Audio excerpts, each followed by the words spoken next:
My fellow Americans, this is Liberation Day, waiting for a long time. April 2nd, 2025 will forever be remembered as the day American industry was reborn, the day America's destiny was reclaimed, and the day that we began to make America wealthy again. We're going to make it wealthy, good and wealthy.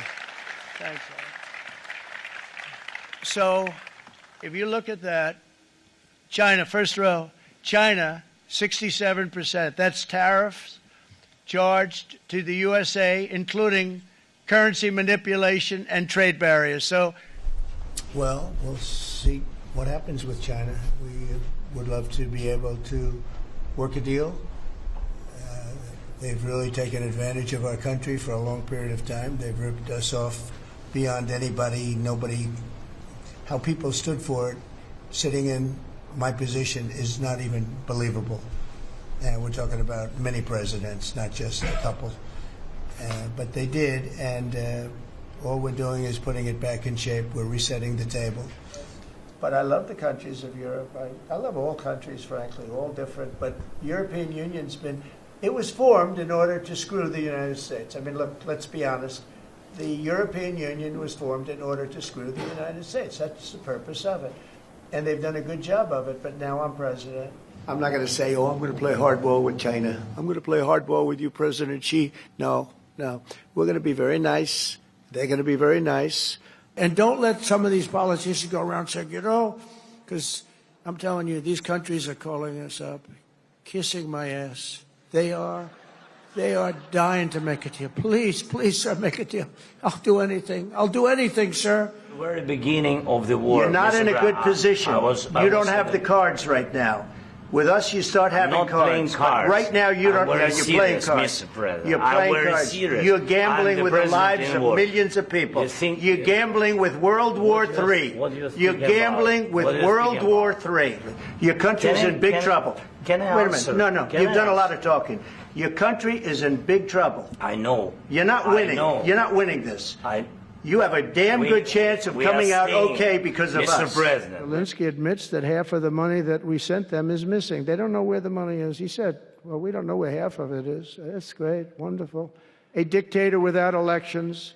Zelensky better move fast or he's not going to have a country left. Got to move fast. Yes, you should have never started it. You could have made a deal. I could have made a deal for Ukraine that would have given them almost all of the land. Everything, almost all of the land, and no people would have been killed, and no city would have been demolished, and not one dome would have been knocked down. NATO you can forget about. I think that's probably the reason the whole thing started. We've always had a good relationship. President Putin and I have always had a good relationship. That's why it's so sad that it happened. This would have never happened if I were president. It's putting a lot of pressure. You don't know what pressure I'm putting on Russia. They're dealing. You have no idea what pressure I'm putting on Russia. We're putting a lot of pressure. Can you maybe tell us that?